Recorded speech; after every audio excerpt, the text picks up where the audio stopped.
I'm Will Hedrick. And I'm Jordan Schaffer. And this is Dog Ears and Timestamps, a book club podcast. And we're bringing doors back. Yeah, we need more doors. It's a common theme from season 1 of Deets. Yeah. That's season 1. Do you think we'll have a character named Door this time at some point? Probably not. No.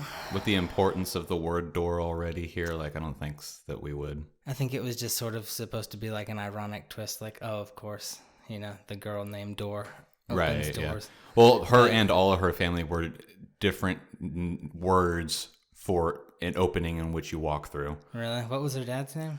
Porto? Something like that, yeah. I thought that was just some old Atlantean name. I think it's Atlantean? I think it's Italian for doorway or something like that. That's the similar, right? Italian and Atlantean. Yeah, pretty close. Yeah. Atlantis sunk you might outside call of them, Italy. Cousins. How are you liking it? When did you find time to read? I tried to, be good, and I think I read a couple of chapters, on Thursday or something. Yeah, the first 2 were pretty long too. So. Yeah, and then I didn't really get a whole lot done. I read maybe 4 more chapters on Sunday, and then yesterday I finished everything off. Nice. Yeah, I kind of listened to most of it yesterday at work, and then kind of finished the last little bit on the way here. But I mean, to be honest, I'm not super enjoying the narration that much this time. Just because every time it goes into the voice of the main girl, January. Yeah, January. Thank you.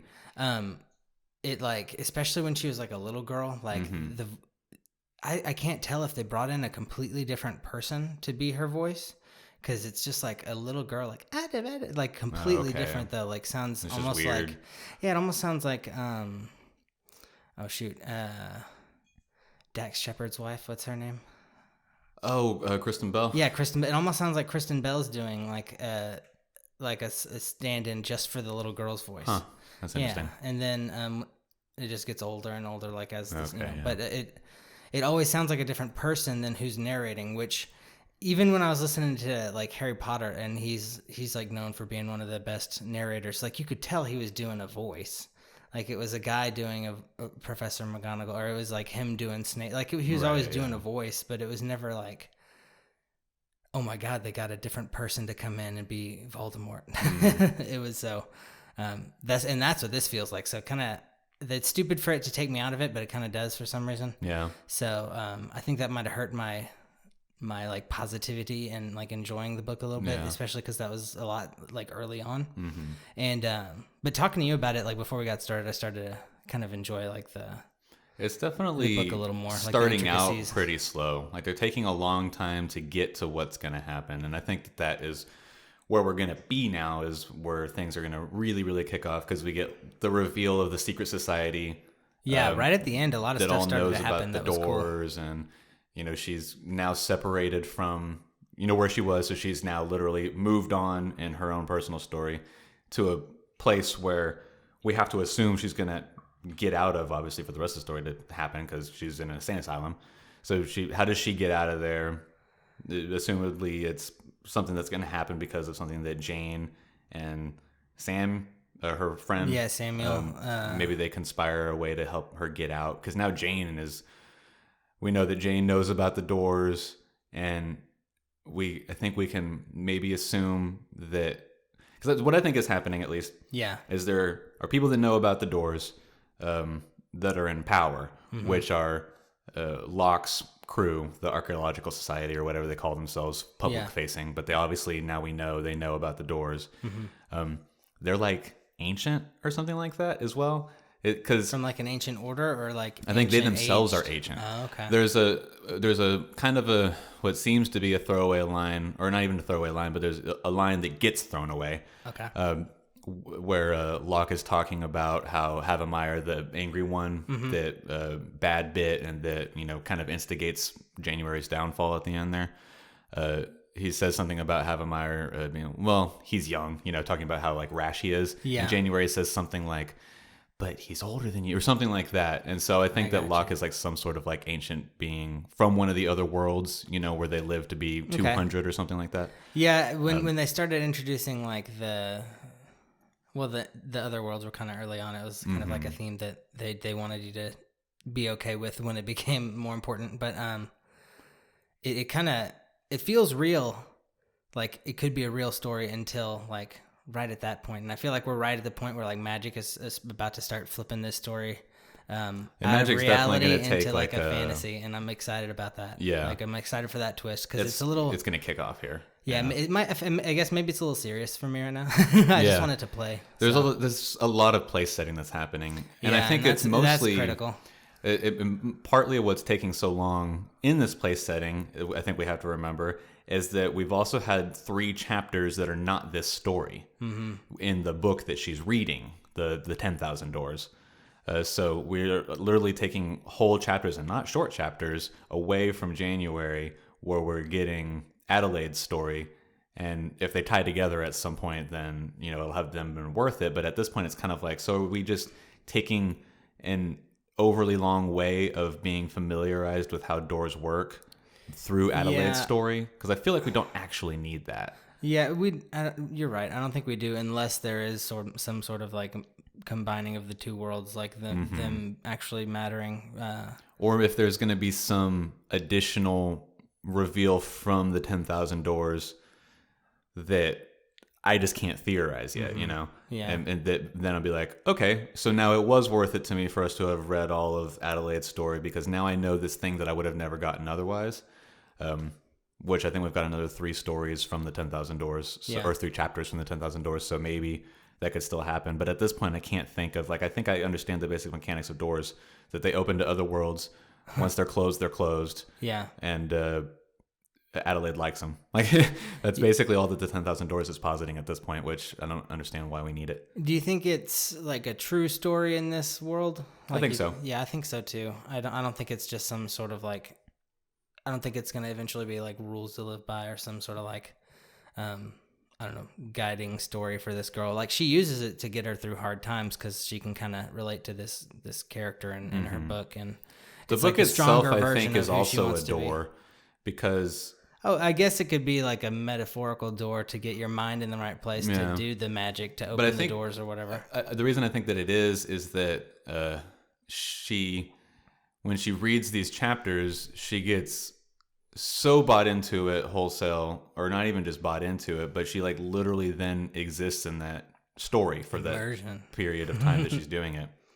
And she reads a billion other books, so it's not like she's, you know, this is the first book that she's ever read that grabbed her so much. I think that it might also be a literal door. Also because the chapter in which she finds it is called The Leather-Bound Door. And all the other chapters are named after doors that are being found. Do you think that the diary in Harry Potter was just a door, not a Horcrux? It was a door to Voldemort's soul? No. Okay, never mind. That would be interesting if that could... I don't see how that could work, though. Well, that's how Voldemort comes back. Yeah, but he doesn't come... Because that's just a door. He was on the other side, a young Voldemort. Well... One of the Horcruxes was on the other side of the door. Anyway,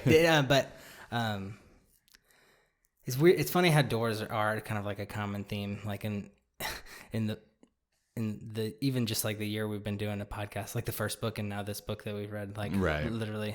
Well, there's such a, you know, it's fun. I am enjoying it. Thing. Oh, and it's door, super symbolic. You know? Yeah.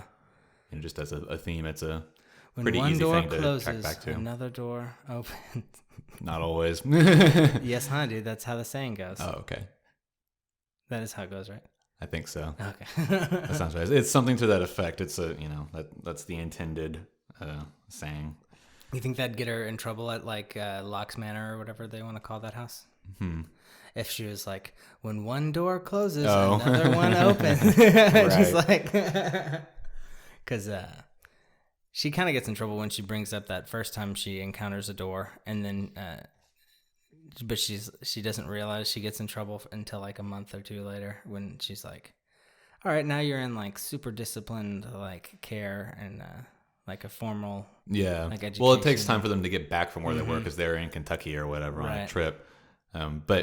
But yeah, she definitely, and that's, you know, looking back on it, we now know that of course Locke knew about it at that time. Yeah, snubbed that out. And what seems to have been what you know, more and I don't think we were talking about this when we started recording. I think we were talking about it beforehand. But the guy that buys the farm from Adelaide Larson's family, Okay. where she finds her first door, then goes, whether him specifically or hires men to go do so, goes and then tears everything down where that door was. And when Locke is told about the door that January finds when she's a child, he then burns it all down. So what I think is happening, and I think I had started touching on it, but then we got distracted. Yeah. I think that the organization that Locke's a part of are potentially people from other worlds, or maybe a mix of people from, all the different worlds. They seem to, at the very least, he states that they are working to maintain the order of the universe by utilizing what they can from the doors. But I think they also wanted to destroy doors that are outside of their control that they don't want to be around. Yeah, and I mean, on the surface, like just to like a girl trying to be pushed out and not like being allowed to know what's going on, it kind of looks like her dad, or like her dad works as a thief for this like legion of people. Yeah. But I mean, he could just be like an Indiana Jones type adventurer that's going through these like I think he is, Rick and Morty doors. But he's basically, Indiana Jones is also basically a thief. He just works under the guise of this belongs in a museum. Like, and that's it does. But I think that her father, I think one is also privy to doors. Yeah. But he does definitely just like kind of, I think that he does have a passion for the adventure that he's got this job with Locke doing. And I think that maybe something has happened at some point, either prior to him getting the job with Locke or during his job with Locke or whatever, where now, because I think it's relatively obvious that he's gone through a door and that's why he's missing. Yeah, because we've been led to believe. So he's found out something about Locke's practices where he is not in agreement with the way that the Archaeological Society is handling the management of doors. Yeah, but he had a way out, and he already had a daughter, and he's like, I don't want her to get mixed up, so let's just have her be on like their side, keep their. Well, he certainly couldn't go back and get her. Yeah. To then run, and that's why he sent Jane to go stay with January while he goes off on whatever it is he's going to be doing in the other world, which obviously we'll find out. And Jane was on some sort of secret sub-quest, I feel like, to find the book that January's reading, right? Possibly. Because she flips out when she sees it. Well, because it's a known book, and I think that an answer to that overall question is going to be who gave it to January. Because I think it's pretty evident, well, at least, for the longest time we've thought, as January, that the things that she finds in that blue trunk in the Pharaoh room are gifts from Locke that he's just too awkward to give to her. Yeah. But the way that he doesn't want her to know about the doors, unless she had joined the society like he had invited her to do, and then she declines, would suggest that he wouldn't give her that book. And so someone else put that book in there. I think that we can assume that it wasn't Jane, because why would Jane give her the book and then be like, how did you get this book? Right. That would be silly. Yeah, that would be like the most ridiculous misdirection narratively. It felt way too genuine too. And so someone is got a portal into Lockhouse, or at least just to that chest. Into the chest, and is giving, maybe not even intentionally giving these things to January, but storing these things in, just like the wardrobe in Harry Potter, it's like that's exactly what I was door thinking between too. two locations or something like that. So someone is giving these things to January either intentionally or unintentionally. Who is that person? What is their goal? Maybe it's her dad. So there's a lot of things that we're getting like all the pieces, and none of it is connected at all yet, except through us just talking about it, because the book hasn't described anything really. Yeah, that's the hard part about this book, point. Is that like when you flipped back to just look at one of the earlier chapters, just to I think see what it was called. You read like the first. I was trying to nail down some paragraph. dates. Yeah. Okay. Well, you read the first paragraph and you're like, oh, this like confirmed something that like we had both forgotten and we're both way off guessing. And so it was like the 10,000 Doors is written by someone who I think we can pretty safely assume is male, given some interactions that also happen outside of what we're talking about right now. And it was written in the year 6908 Yeah. of another world. It's using all these names of places that don't exist. So I feel like we were trying to figure out, like, when did the book come from? Mm-hmm. Who did it come from? And then it literally says at the beginning of the book, within the book, that it's, of another world. Yeah, I think that kind of shows that this, I don't know, this book, I felt like, I don't know where I was going with that. I thought No. with that. Sorry. What were we talking about right before that? Oh, I think we're just talking about just whatever, because there's not really, everything is in so many pieces right now. Yeah. Oh, what I was talking about before was I feel like this book has a lot of reread value. Maybe is because knowing more information, kind of being in on the whole backstory and the phenomenon of this world. Like learning, not having to hear it all for the first time. You're just picking up like all the little details. I feel like this book has a lot of reread value, like a lot of Easter eggs along the way. Like when you flip back to that chapter just to get the date, it was like, oh yeah, and then we both literally talked about it from, Right. I feel like maybe that's why it's hard for me to hop in immediately too, just because there's so much and there's a lot of little things that are like, oh, that's fun because like if you remember it, but like it's hard for me to pick what's like super important early on, I guess. So yeah, maybe I should give it another listen. But I do feel like I kind of understood the general thing, everything that was going on. Well, so far it's not done it's anything wholly original. Yeah, at least as far as the way that fantasy books go. I mean, I can imagine what a door to another universe is. I'm excited for the reveal for that. That'll be fun. What do you mean the reveal for that? When she goes through the door, right? Oh, when she finally goes through some door? Yeah. Yeah. That'll be good whenever she starts the adventure. Yeah. Because I don't care about Adelaide. I care about January. I barely care about January. I just kind of am enjoying like the magic in the worlds. I don't know why I say that. I guess it's probably her voice. Yeah.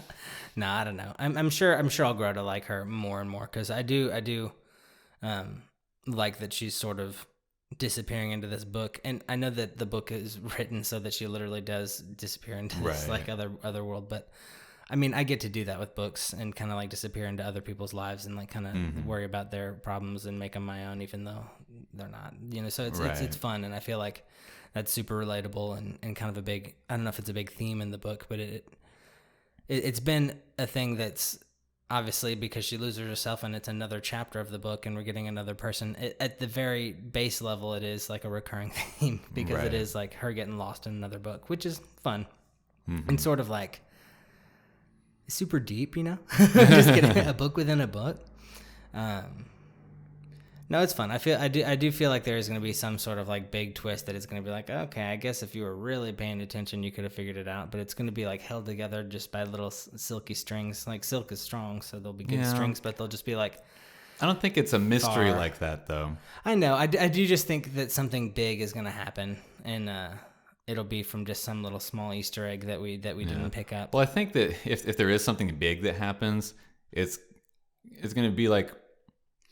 The sort of betrayal of the relationship of Locke and January because of what we've already sort of guessed at, that the Archaeological Society is, one, not wholly human, and two, seeks to manage the doors in a way that is against what we assume January would want, to be able to just adventure and experience these other places. And maybe they're a part of like a bigger organization that seeks to control the worlds through some means or something like that. And so, it ends up becoming like a big evil as opposed to just like a misguided management evil.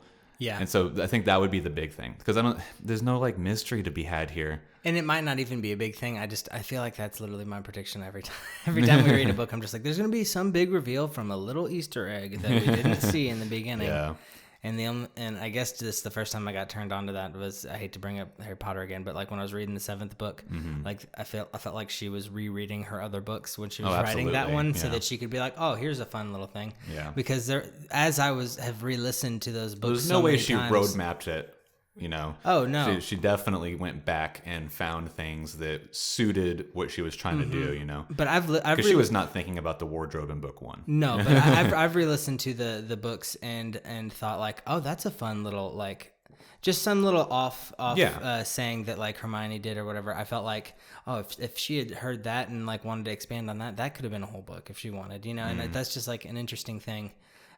Is like I feel like a planned Easter egg, or maybe just like a inspired Easter egg, just like maybe not even that you're gonna touch back on, because I felt like there were a lot of those just like inspired Easter eggs that could have been a thing but never became anything. Well, I think, and also something whenever you're creating a whole new universe like Harry Potter, not that wizards and witches didn't exist before that, but Harry Potter is in itself a fairly unique rendition of witchcraft. Yeah.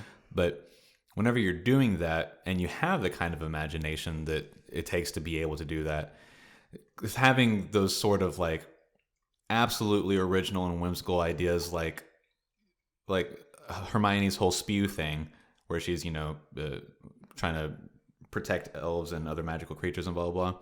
Like that could, in theory, be a whole series of adventure novels of, people trying to help out the, other magical people. For the protection of elvish welfare.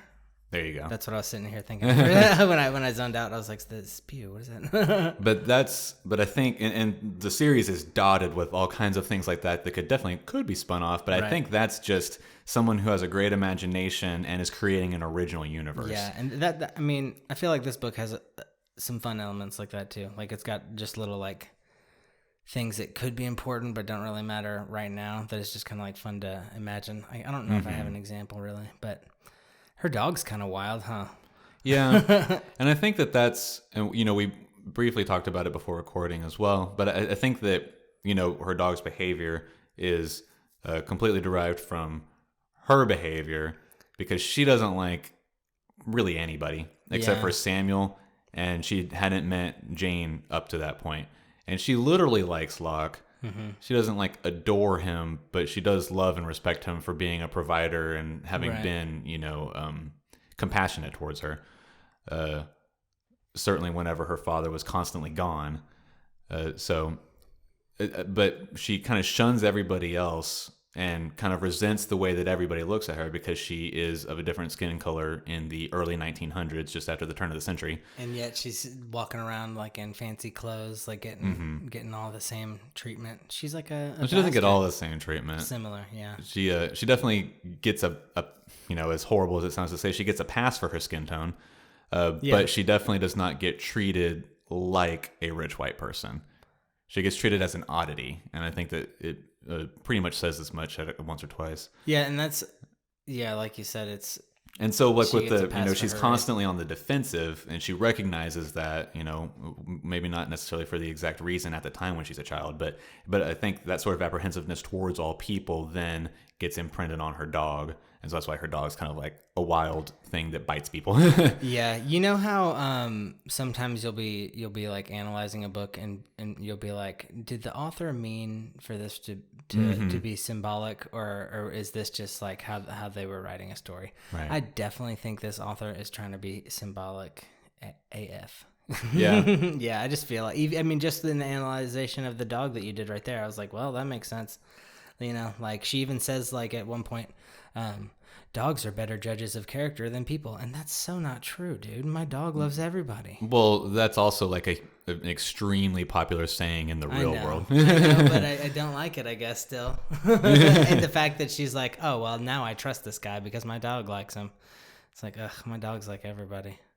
Yeah. So don't trust them. But they do get protective if like somebody's like literally hostile. Yeah. But like they have to be like putting off a crazy hostile energy, like verbal or... Yeah. Well, the thing is that dogs pick up on things that we don't normally pick up on. And so it's easy for humans to attribute that to some sort of supernatural, not literally supernatural, like dogs are magic, but it's like, oh man, this dog is magic. Dogs have an innate sense of character. It's like, no, they just picked up on physical cues that we don't look for as humans, because that's not how humans interact. Yeah. That's the Will ruins everything explanation of maybe that's where it goes to into the saying too, like dogs are just trying to get like a base interpretation of your intent, and maybe that's why people are like, dogs understand people better than we do, because we're looking and we're having to filter through all the lies and the BS and the image you want people to see. So maybe that's what they mean by that. But Yeah. Here we go again, driving down the rabbit hole. Is this author a female? Male? I don't know. Me neither. Doesn't matter. It's spelled Alex, Alix, and that does not reveal anything to me. Yeah, no, I don't know either. I didn't bother looking them up. I feel like that could be like French male. I don't feel like that's a common like United States America. I don't think type. that Alex is a French name. I mean, it certainly could be, but I don't know. Spell it with an I, and it's a boy. Mm-hmm. I feel like Alix is more Northern European, but I truly don't know. I don't know. I feel like it's either like a girl or a guy. But like you were saying, like a European or like a French guy. Perhaps. Yeah, what do I know? And we're not even Googling. We're just like, no. Yeah, we have the internet, but for we're no not reason going at to, all. Yeah, I like that. I like that kind of just fun room speculation. Yeah, I feel like this is like, there wasn't like a huge cliffhanger or anything at the spot that we left off. It's just like, I feel like things started kind of start rolling. Yeah. So I am excited to get to the next part. I was a little unenchanted like with the first couple hours, but I think that'll change as we get further on, and I give the characters a second chance. Yeah. Now that everything is definitely going to be starting, it'll at the very least be more exciting. Hopefully. Yeah. Other than that, this next section of reading that we're going to be doing for it is also going to conclude with the conclusion of the 10,000 Doors. So Adelaide's story. Unless she then gets brought into January's story, in which case it's both their story. Dun, dun, dun. But the chapter breakdown continues to do the same thing, 1, 2, 1, 2, 1, 2. Yeah. But we're going to read the next 7 chapters, and the 7th chapter is the final chapter of the 10,000 Doors, and then it just goes to the singular story, just going off of the what you call it, just going off of the chapter titles. That's what it appears to be doing. So I think that's also going to be an interesting section of reading, because it's going to conclude half of the storytelling that's going on, Yeah. It's honestly quite a bit different than I thought it was going to be for how I remember we were talking about it, well, as I listened to our episode last week, and we were saying how it'll be interesting to see like the two stories collide, and like I felt like I was under the impression then that it was like her story, that maybe she was telling it 2 different times. I don't know why I maybe thought that so hard, but the story turned out to be quite a bit different, using the 2 different like the story within a story kind of thing that she was doing. That turned out to be quite a bit different than I was expecting, and it's definitely cool. Like I was joking about it. It is kind of like deep. I don't know what the right word is. I don't want to say meta because I don't think that's right, but it is just kind of like it's layered, It's fun layering stuff like that and just kind of being into the new universe and falling wholeheartedly into their description of how everything works, and it's just I didn't think it was going to start off this slow, but I also didn't know what the 2 stories thing was. Yeah, and like you were saying, there is quite a bit that needs to be a groundwork that needs to be laid, especially with how much seems to be involved with like doing the doors. Magic always seems to be instinctual too. That's a common theme within a lot of the books we've been reading. Because with her opening, I felt like she did open a door when she was writing in her, like she got a piece of paper and she wrote like, "Open the door." No? Well, whenever she finds the blue door, the first one that, she finds when she's a child, and then lock burns down, she does sort of like sit up against it, and she wants to go somewhere because she had just, been upset by some old woman that was like, "Who the hell are you?" or whatever. And she then writes something in her journal, just sort of fantasizing, what if I opened this door and something happened? And she mentions, feeling like the world shifted, and then she opens the door and it does lead somewhere else.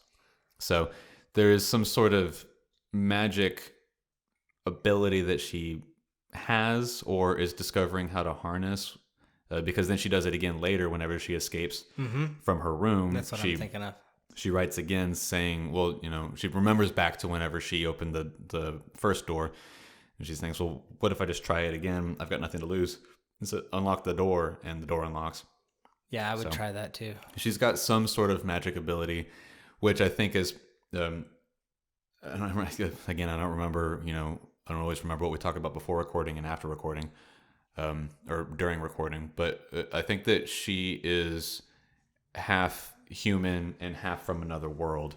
Yeah. And that's partly, and that would be why, or that would be an Something explanation as to why she has this magical ability. And another good little throwaway to why her race is so unexplainable. Yeah, because they are basically something we talked about refusing before. to say what she would be. Mm-hmm. Like her father has really dark skin. They mentioned dramatically darker than hers, Mm-hmm. And she's sort of like red tinted colored. They don't want to say what she is or try to pinpoint a nationality to her. I think on purpose. Mm-hmm. But like Because she's of like what you were saying about her mom. she's like dark skinned, but she's also kind of like not even bronzed. Like they use the word red tinted or something like that. And Big mystery. Who's so I think that her January's dad mom? might be African or an islander of some from some island. You think And then her mother is from another world or you whatever. think January's mom is Adelaide, and the story is about her dad looking for Adelaide, and then That certainly could be it. That would be And then interesting. I hope I'm wrong. Yeah. I don't want to guess it. I feel like I thought that at one point, but I just thought that right now. I just didn't really care about it when I thought about it. I was just like, I mean, that seems like the obvious twist. Certainly, We'll see. Yeah. So I don't know, but like, how does, like a like super white woman from Arkansas or wherever they were from, I can't remember, plus this man that at the very least at this point I'm deciding is from Africa or an island. How does that make the red tint that they keep referencing? They keep referencing that her her red tinted skin, and that's what makes her strange, and not what they call what they repeatedly say colored. Like Locke is like, Yeah. you have a different color skin, but you're not colored, and that's an obvious racist reference to their attitude towards African Americans at the time. Yeah. It's hard to. Yeah, I feel like you're exactly right. They're keeping that ambiguous because she is like dark, but they with that like what do you keep saying, the amber, or is it like a bronze kind of? They say red like tinted. Okay. Yeah, I think that's the phrase they keep using is red tinted. Red tinted. My yeah. reddish skin. I think they keep using the word red.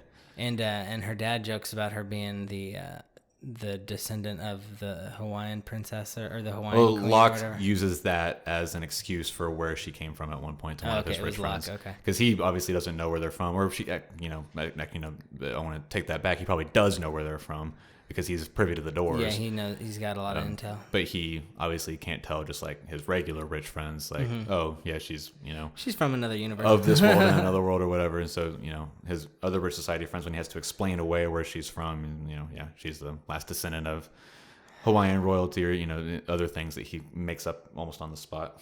How crazy would it be to like be going through like if you're right about Locke being sort of like a lot older than we're led on to believe, and he's been privy to knowledge about these doors going to different like planes over different times, like potentially different times. It could just be the same time, but I mean, it seems like it's different times in different universes and like all sorts of fun like plays on what that could be. But Right.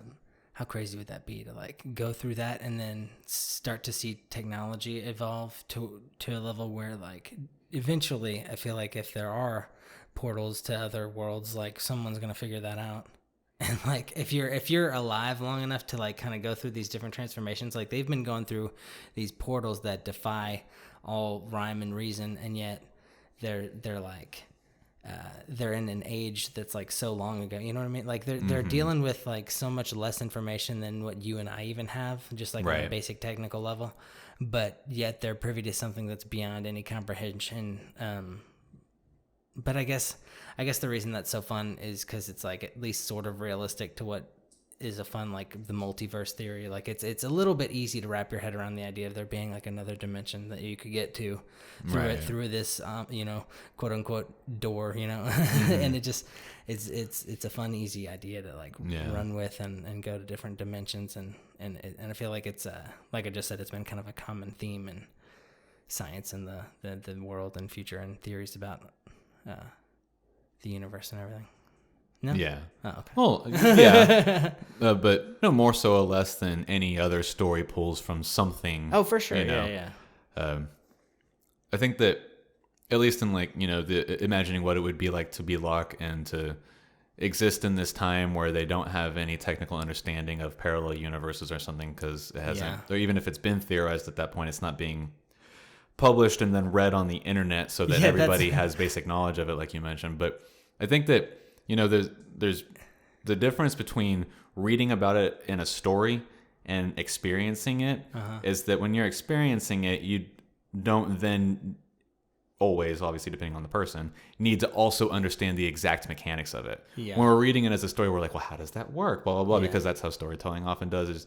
And certainly sometimes bad storytelling wants to over-explain why things work the way that they're working, right? As opposed to just like, it's fucking magic, Yeah, and that and was like if a door opened out in my front yard and it took me to another world, in my experience with it, I wouldn't give a shit how it works. I would just be like, fuck, I can go to another world now. Yeah. What does that mean? Not how do I make a new door or something like that. I would be so paranoid about like, I hope it doesn't close when I try to get back. I don't think I would give a shit. I'd be like, fuck it, close it. Now I live here. Right. Yeah, I guess I'm just trying to think of like, if I wasn't like, maybe if I had like a 1910s normal education and I was trying to like understand these portals. It's crazy to think too of like a secret society trying to figure something out like that. Like obviously in like a world like True Blood where nobody knew about vampires and then all of a sudden vampires like kind of came out of the coffin, as they say in that book. And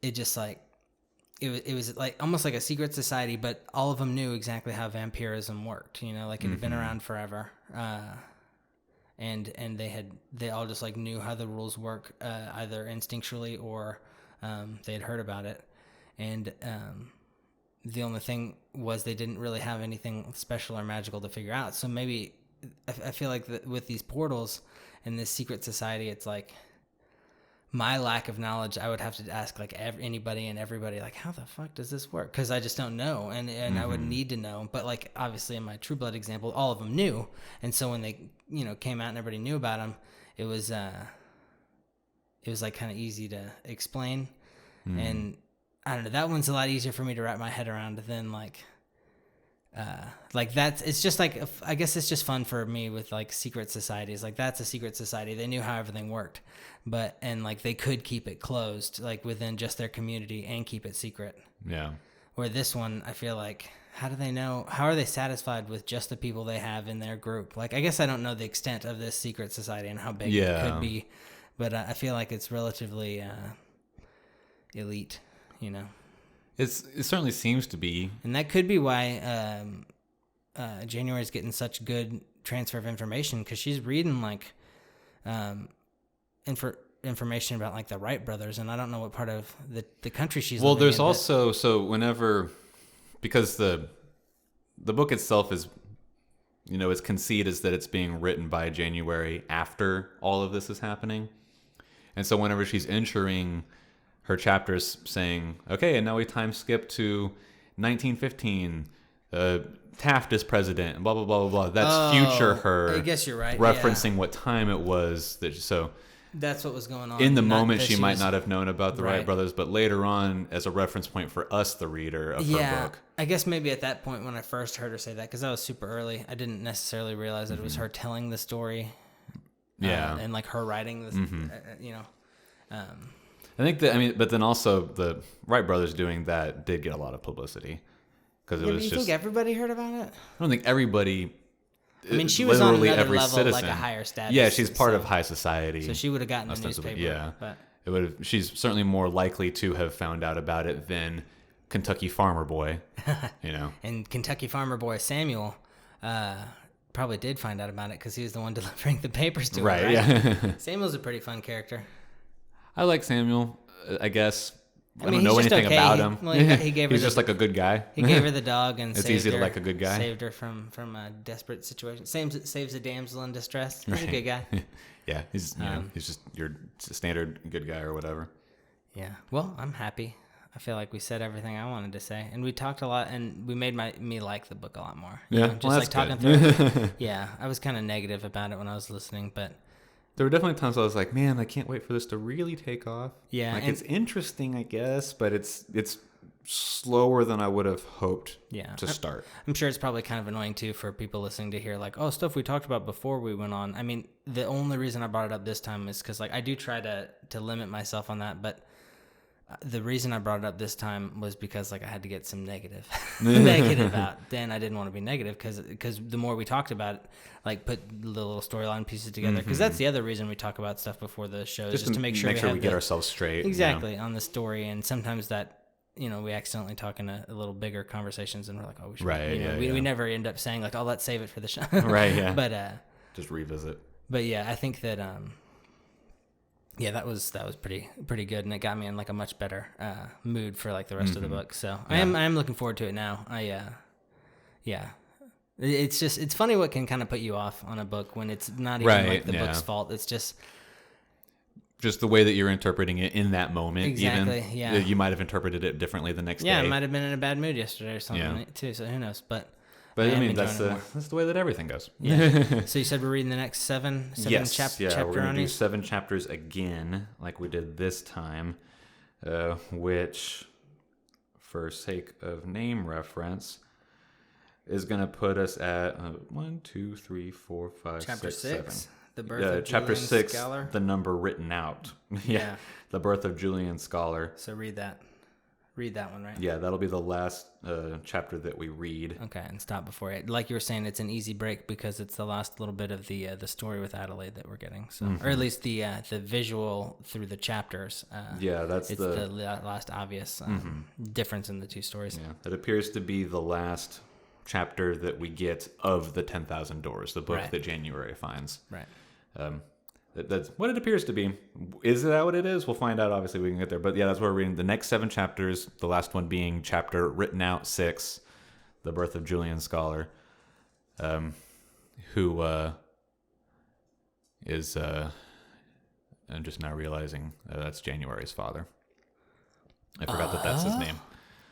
So... January Scholar? Yeah. So Julian's her dad. I know that because Jane has said it more than once. My God. And so maybe Adelaide is Julian's dad or mom. That's what Adelaide's Julian's mom. Oh, which would make Adelaide January's grandparent. Grandma, yeah. Okay, move it up a step. Something like that.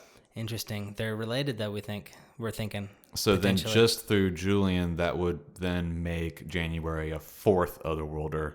Because I'm going to assume that Adelaide has the kid with the boy that she found in the front door, or the first door, and that's that she then went to go find in her adventures that we get. So that would make the most sense at this point. Okay, I don't know. Let's just We're read getting the ahead of let's ourselves just now. No, let's just read the last 7 now. Now that we have that. Yeah, we figured out these 7 chapters without having to read them. So just not even the last 7, last 6. Okay, let's just read those since we figured these out. And that's what we're doing. This that is now would be a actually 2-episode really funny podcast. if we did that. Right. But that seems to be... That's a good guess. That's really my next theory, just going off of chapter titles, which is part of the curse of this show, is that I have to read chapter titles ahead of reading the actual chapters. Yeah. But, oh well, that's how it goes. I don't usually bring the listeners down with me, but I did this time. Yeah, when you go back in and do the intro for this, like you always do, you can just tell them to stop listening at the whatever part. Right. You know how Will always does the intro. Yeah. But, yeah, so the next 7 chapters, I guess, yeah, that's pretty much it. Yeah, you know how to find us. I did get a recommendation from my aunt for a book, so we might want to consider that next time. I told you we would take all considerations, you know? We will definitely put them in the pool. Yeah, so... I was excited for that, and you know how to reach us, but I'll say it again. Twitter and Instagram at ears_stamps, and then Gmail is dogearsandtimestamps@gmail.com. And I think I said it last week, but I didn't do anything about it, but I'm going to say it this week. I'm gonna get a YouTube channel going for us where we're just gonna have our. We'll just put the episodes up on it. Yeah, for and the time being. If we go book shopping, maybe I'll try and vlog it or something. That might be fun. I don't know, kind of dorky too, but it'll be fun. It's worth exploring. Yeah, for sure. And anyway, yeah, I think it'll be good. So expect that in the near future. Yes. Watch anime. Yeah, watch anime. It's real good. Watch the World Series. It starts tonight.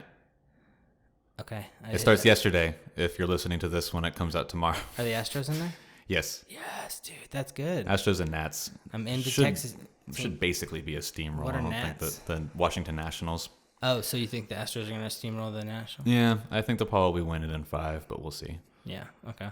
In any case. I'm Logic. I'm Jordan Schaffer. This is Dog Ears and Timestamps. Go Astros.